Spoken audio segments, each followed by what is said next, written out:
Tuesday, April 5th, 2022. And I don't even want to talk about Stephanie Grisham's Real Housewives plastic surgery mouth and face. She's difficult to look at, and is of the same vein as all those women who get all that same work done, that none of them look like real people. But I do want to call out our dear friend Whoopi Goldberg for a hot second on today's episode of The View, because last week she made a big stink about, being very upset about using the word Hollywood elite, and, they're working actors, and, she's one of them, and all this whole big thing about being careful not to,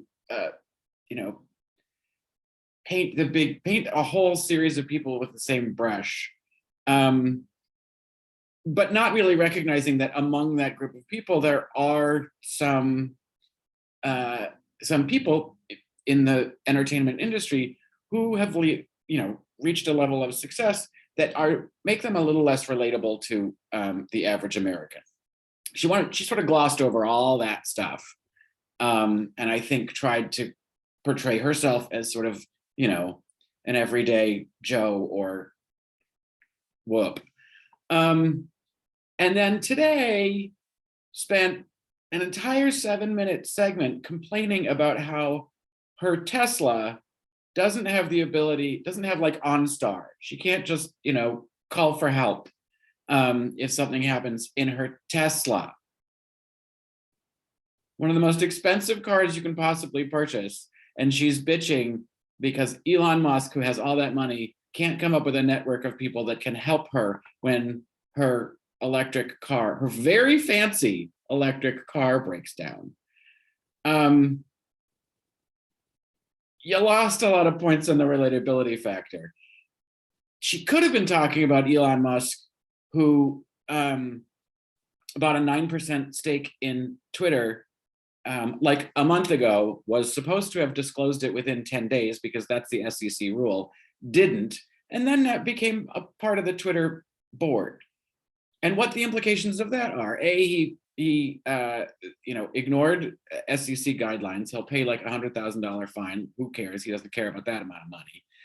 Now he's on the board of Twitter, and he's been a very vocal opponent of banning people from the site. There's already a problem on Twitter with Russian propaganda and blatant lies about the war in Ukraine being dispersed.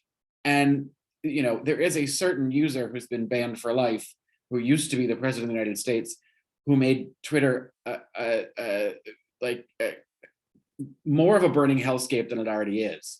And if he's going to be now has a spot on the board and be a proponent for more of that kind of bullshit on that platform, then we're all in for a world of hurt, because the former president created his own social networking site, which has been an utter disaster. Most of the executives have quit. The sign up rate has plummeted. He hasn't even used it. So if this is all some sort of move towards getting Trump back on Twitter, there's going to be a lot more high blood pressure around the country.